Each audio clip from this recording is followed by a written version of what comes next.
Estás en Radio Inclusiva.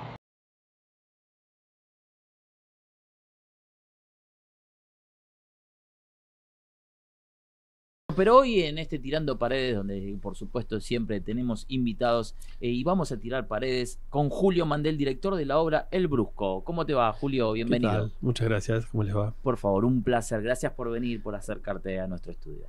No, un placer para mí.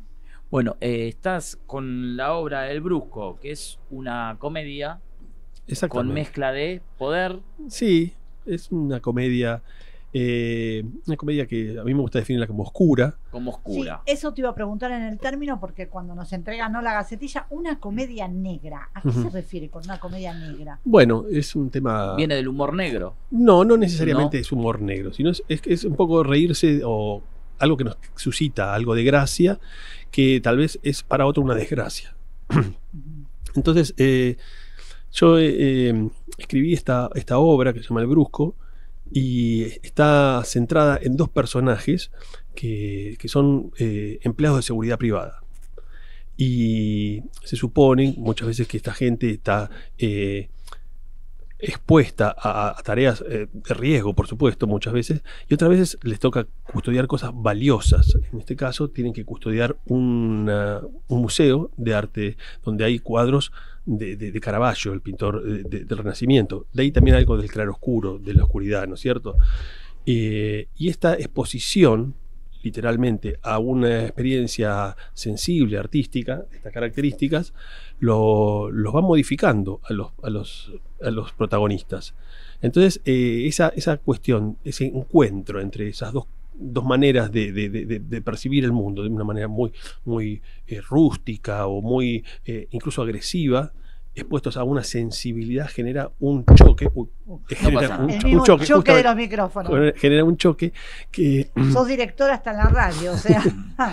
genera un choque que muchas veces despierta risa o sonrisa, digamos. ¿Te inspiraste en algo? ¿Viste alguna escena? O sea, cuando alguien escribe, ¿no? En este caso vos que sos director de obra, ¿lo planeás y después lo llevás? ¿Algo te inspiró a hacerlo? Sí, hay un proceso creativo que le ocurre, yo creo que a cualquiera que escribe, es que hay algo que ocurre que le pega en alguna fibra que dice, esto me interpela, me pasa algo con esto, ¿no? A mí me pasó una vez, yo además de trabajar en el teatro, trabajo en la televisión y haciendo filmaciones. Entonces una vez tuve que hacer un reportaje a un músico muy querido, muy ¿Sos periodista? No, soy realizador de cine. ¿De video? Sí, de video y cine. Y en este reportaje que estábamos haciéndole a Miguel Ángel Estrella, una persona muy importante de la cultura, él comentó una anécdota que había vivido él con Atahualpa Yupanqui. Y dice que Atahualpa Yupanqui siempre decía... contaba esta historia, que una persona que todos los días escuchaba a Bach media hora se convertía en una mejor persona. Entonces siempre me llamó la atención ese efecto mágico de la música o de la exposición a una cuestión de emocional, cómo te puede modificar. Entonces dije, esto me interesó, siempre me interesaba ese tema, ¿no? Y últimamente me empecé a pensar, ¿cuál es la contrapartida de esta imagen? O sea, si una persona se expone media hora a la música clásica, se convierte en una mejor persona, y si una persona se expone todo el tiempo a lo contrario, a la crueldad, a lo malo, a lo agresivo, entonces, ¿en qué te convertís?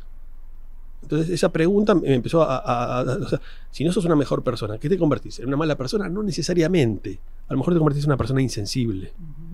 Entonces me vino por ese lado la situación de los dos paradigmas. Una persona que está por convertirse en una mejor persona y una persona insensible. Frente a ese es el choque que transcurre en la obra. Por eso tiene una cuestión de sonrisa, porque hay muchas cuestiones cómicas entre los dos personajes. ¿Pueden convivir ambos personajes? ¿Una persona insensible con...? Y es como una persona que es sensible frente a algo y el otro no lo ve. ¿Viste? Cuando uno dice, mirá, lo que le está pasando a este, y se ríe. Puede pasar en la vida cotidiana, claro. Hay un montón de ejemplos de personas. Justamente tiene que ver con eso, con claro. Cómo conversa con la vida cotidiana esto. Claro, y cómo te vas adaptando a cada situación. Exacto. Sí, Porque ante una misma situación, dos personas distintas seguramente no la manifiestan de la misma manera. Exacto. Y además acá hay una cuestión que... Y a veces nadie tiene razón, tienen razón las No, dos por personas. supuesto. Cada Sí, quien sí. lo vive a su manera. Sí, sí. Por supuesto que hay una cuestión de que es válida las dos maneras de mirar las cuestiones. Pero a veces la insensibilidad se impone porque cuando uno encuentra a un ser sensible cerca, le dice, pará, yo no lo soy, Claro. o no me doy cuenta, o qué me va a pasar si yo también me vuelvo sensible. Entonces hay como una necesidad de rectificarlo al camino de lo insensible a veces. Entonces hay como escenas, en este caso, de una violencia casi clownesca en algún aspecto. Esta obra se lleva a cabo todos los viernes. Sí, a partir del Los viernes que viene. A partir del viernes que viene estarían estrenando a las 22 horas. Sí, en el Teatro del Pueblo. En el Teatro del Pueblo, justamente ahí en La Valle, 3636, rápido acceso. Y una hora que... Muchos de los que trabajan por ahí Claro, salen salen del laburo y pueden... Sí, sí, sí. Es un teatro además muy querido porque es el Teatro del Pueblo, que es el primer teatro independiente de la Argentina. Es fundado en 1930. Entonces tiene una programación muy interesante porque es un teatro que más allá de los momentos más álgidos, por ejemplo cuando fue lo de teatro abierto, al advenimiento de la democracia otra vez, siempre tuvieron una propuesta de películas, de obras que te hacen pensar, de cuestiones que tratan de generar un pensamiento crítico, una mirada sobre lo que nos está pasando todo el tiempo, no solo mi obra, sino toda la programación del teatro es así. Bárbaro, Julio, vamos a nombrar a las actuaciones, obviamente, de Seba Rafa y Gonzalo Espínola, que son quienes dan vida a estos personajes que escribiste. Sí, con Seba tengo una vinculación un poco más larga, lo conozco hace un par de años, hicimos varias obras en otro formato que se llama microteatro y fuimos compañeros de una formación que tuvimos, que es una formación que brinda la Universidad de Buenos Aires en una diplomatura en dramaturgia, y con él tenemos este vínculo afectivo y laboral.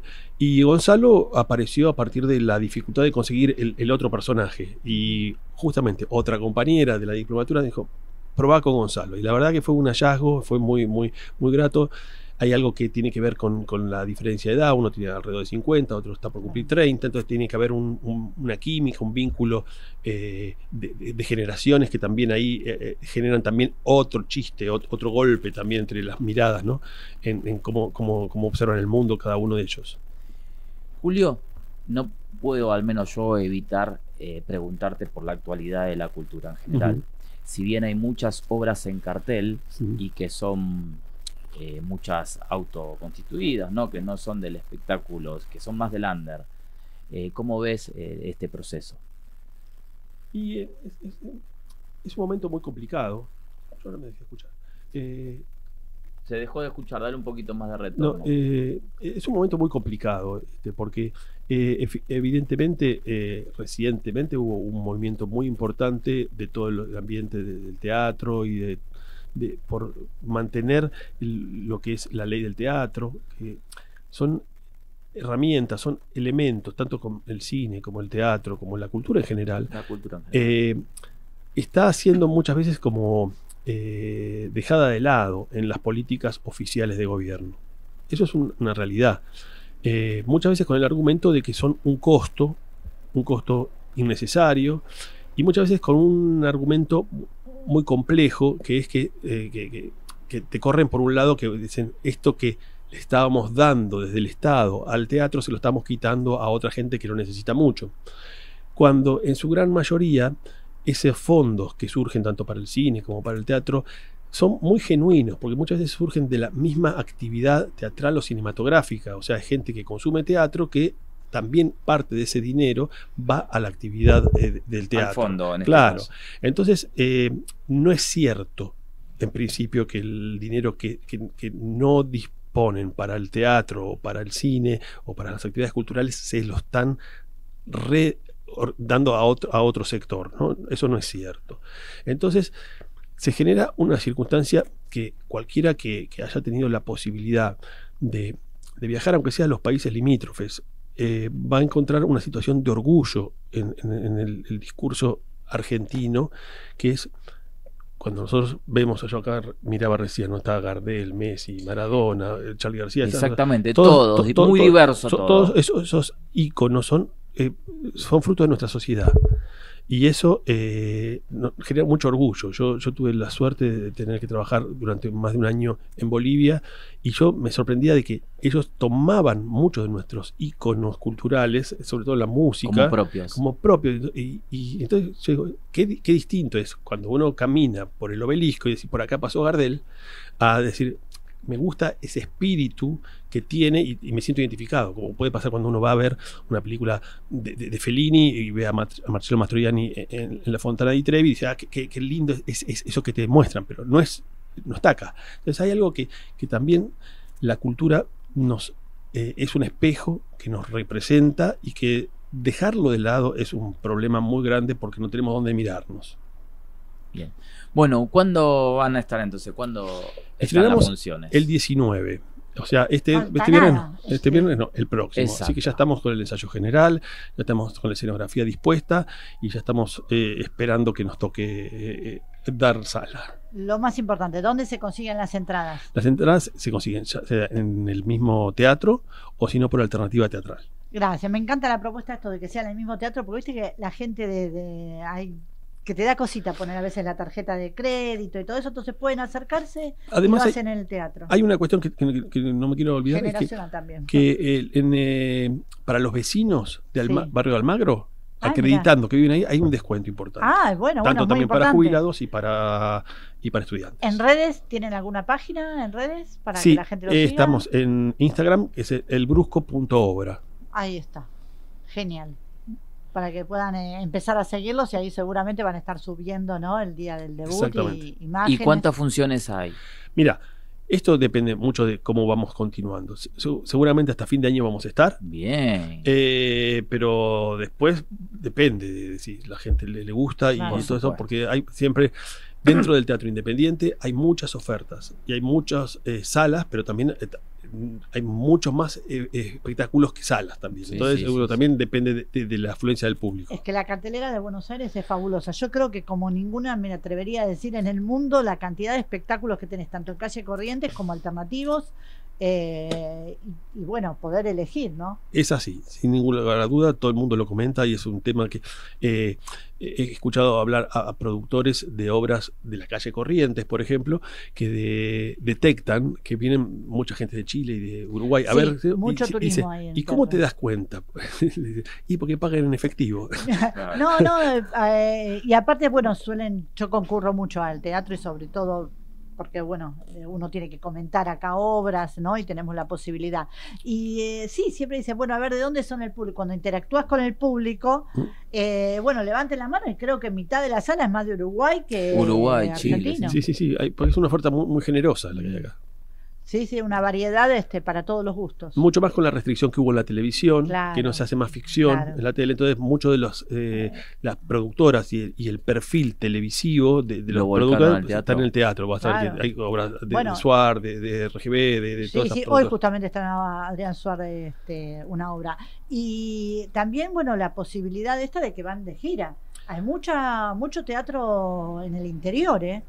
Sí. Por supuesto, salen muchísimo a hacer y hay varias actrices, bueno, como nuestra querida Silvia Cutica, por ejemplo, que hace acá en Buenos Aires una obra y en el interior el resto con otra obra totalmente distinta, y muchos actores están haciendo eso. Sí, porque la restricción, volviendo al tema de la cultura, que ocurrió a partir de la restricción de producciones de ficción, y que se hacen apenas algunas plataformas, te hacen algún producto que tenga a los actores argentinos. Los actores argentinos son muy queridos, entonces necesitan el contacto, no solamente ellos con el público, sino el público con ellos. Por eso está esto que decís de las giras y todo esto. Bueno, repetimos la función, entonces arrancan el viernes 19, horario... A las 22 horas en el Teatro del Pueblo. En el Teatro del Pueblo, en La Valle. La 36. Espectacular. Bueno, Julio, muchísimas gracias. Muchas gracias por el espacio. Por favor, un placer. Bueno, paso acá Julio Mandel, director de la obra y además escritor de la misma, de El Brusco. Gracias, Julio.